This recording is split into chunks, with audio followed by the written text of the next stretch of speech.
Olá, hoje estaremos meditando sobre o tema A Maior Necessidade do Mundo, baseado no Salmo 12.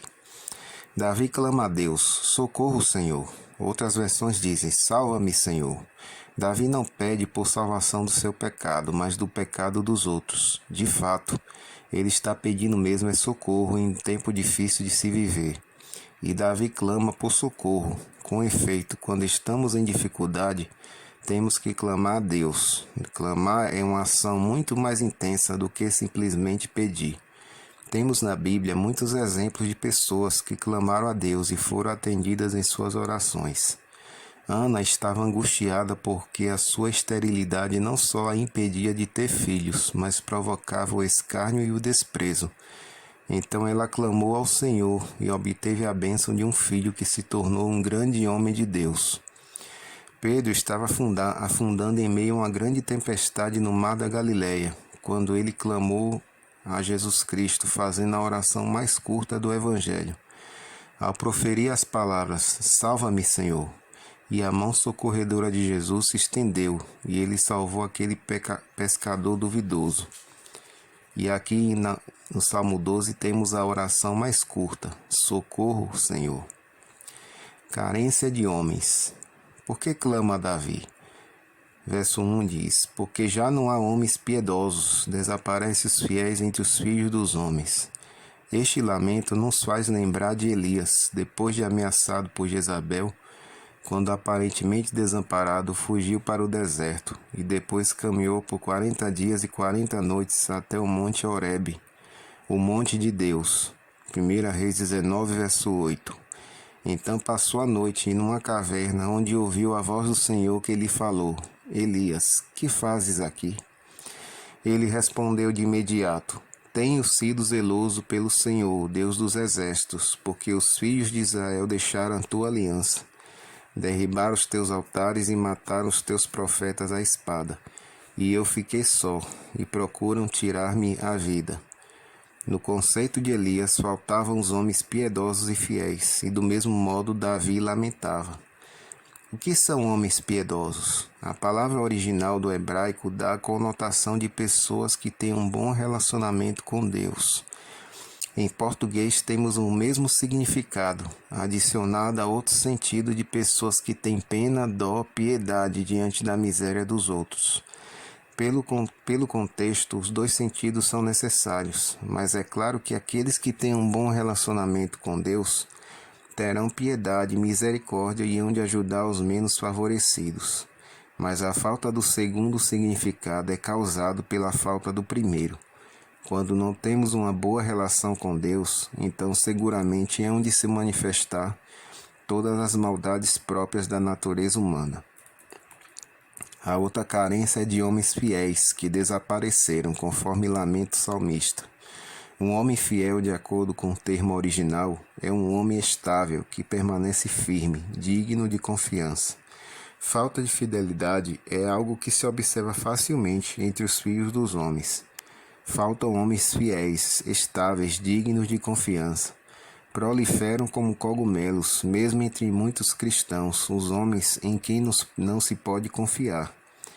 Porque já não há homens piedosos, desaparecem os fiéis entre os filhos dos homens. Esta é a grande questão. Onde estão os homens piedosos e justos?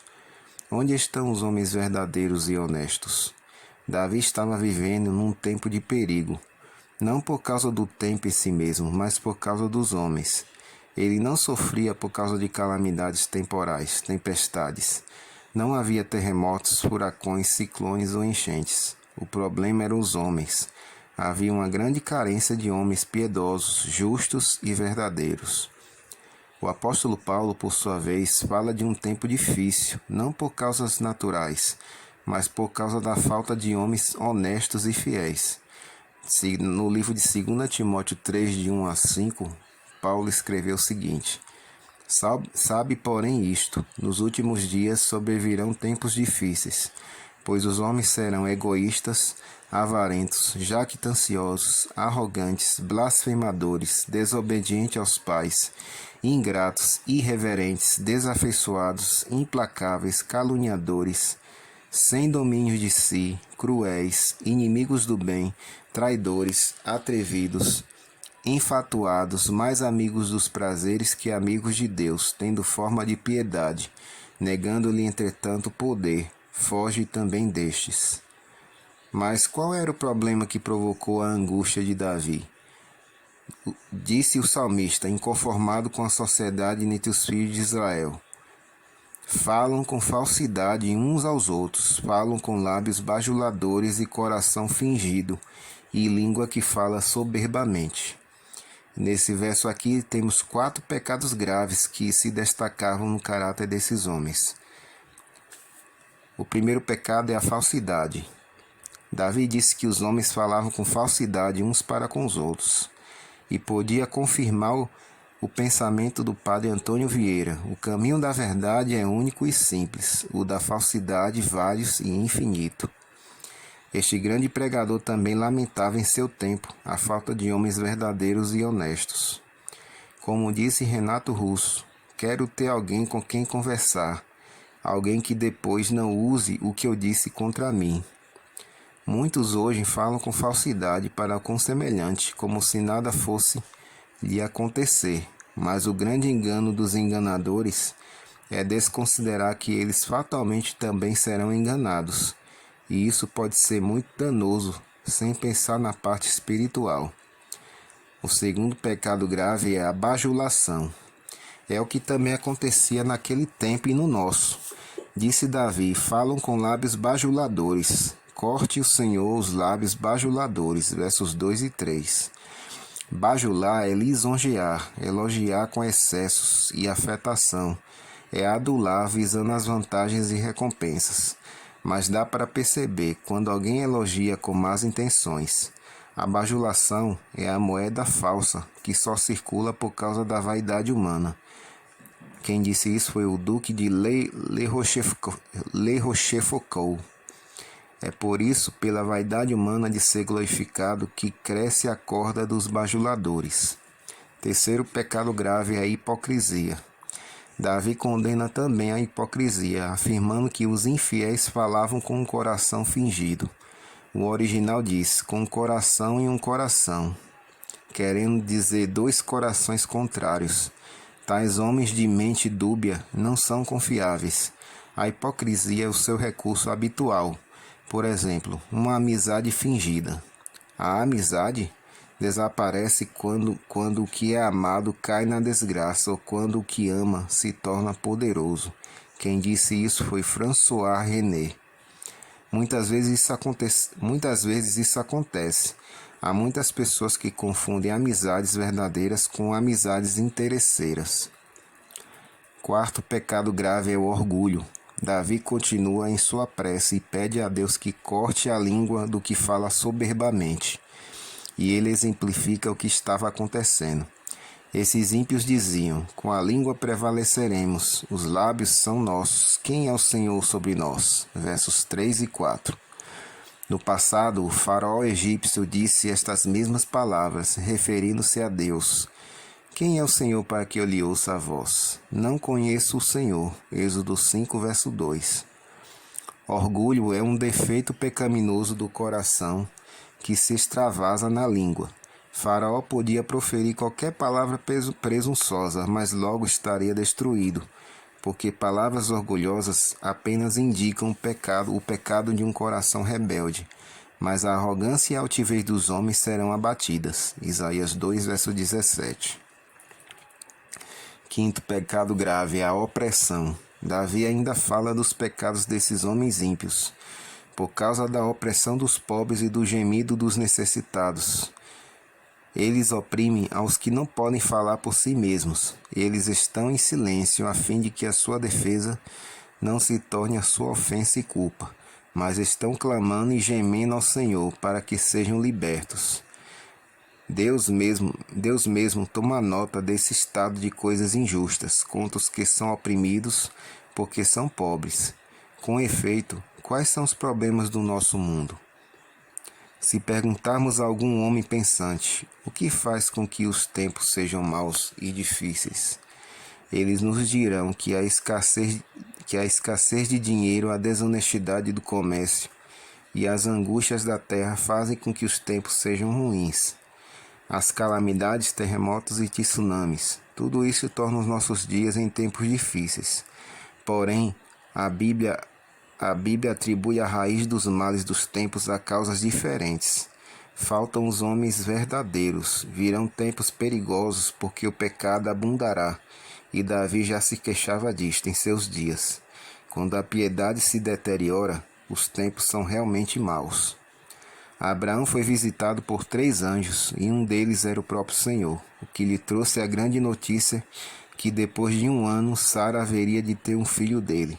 Mas Sara, que ouvira da porta da tenda, riu-se dessa notícia, imaginando a impossibilidade de tal coisa se cumprir. E o Senhor perguntou: por que se riu Sara, dizendo: será verdade que daria ainda luz, sendo velha? Acaso para o Senhor a coisa é demasiado difícil? Daqui a 1 ano, neste mesmo tempo, voltarei a ti, e Sara terá um filho. Então, o que você acha que aquela mulher do grande patriarca Abraão falou? Ela veio se ajoelhar e louvar a Deus, reconhecendo seu erro e pedindo-lhe perdão e agradecendo ao Senhor por tão maravilhosa notícia? Não foi isso que aconteceu. Antes, note o que ela teve a coragem de fazer. Então Sara, receosa, o negou, dizendo: não me ri. Ele, porém, disse: não é assim, é certo que riste. Gênesis 18, versos 12 a 15. Lá se encontrava uma mulher justa, que, temendo por sua honra, usou de falsidade diante do próprio Deus, que vê todas as coisas, até as que estão escondidas, quer sejam boas, quer sejam más. E eles se levantavam para prosseguir viagem rumo à cidade de Sodoma, e Abraão os acompanhou até certo ponto, a fim de caminhá-los. E o Senhor lhe falou a respeito da destruição daquela cidade ímpia, em virtude da gravidade dos seus pecados. E foram-se os 3 anjos. Mas Abraão ficou em uma profunda angústia, e se aproximou de Deus e lhe falou: Senhor, destruirás o justo com o ímpio? Se houver porventura 50 justos na cidade, destruirá ainda assim, e não pouparás o lugar por amor dos 50 justos que nela se encontram? Longe de ti o fazeres tal coisa, matares o justo com o ímpio, como se o justo fosse igual ao ímpio. Longe de ti, não fará justiça o juiz de toda a terra? E diante deste apelo tão convincente, Deus lhe deu uma resposta cheia de misericórdia, dizendo que pouparia a cidade nessas condições, por amor dos 50 justos que porventura houvesse na cidade. Mas Abraão continuou a interceder e fez várias outras tentativas, na suposição de haver em Sodoma 45, 40, 30, 20, até que finalmente chegou aos 10 justos. Deus lhe deu a mesma resposta: não destruirei Sodoma por amor dos 10. E Abraão teve que se calar, porque não havia nem 10 justos naquela ímpia cidade, embora muito populosa. Onde estão justos, homens fiéis, verdadeiros e tementes a Deus? Assim pensava Abraão. O profeta Jeremias escreveu essas palavras de Deus: dai voltas às ruas de Jerusalém. Vede agora, procurai saber, buscai pelas suas praças, a ver se achais alguém, se há um homem que pratica a justiça ou busque a verdade, e eu lhe perdoarei a ela. Jeremias 5, verso 1. Deus estava procurando apenas um justo na cidade de Jerusalém. Se ele o encontrasse, pouparia a cidade da destruição vindoura pelos exércitos de Babilônia. Onde estão os justos, os fiéis e verdadeiros? Assim dizia Deus. Essa é a nossa primeira parte da nossa reflexão. Que Deus esteja contigo.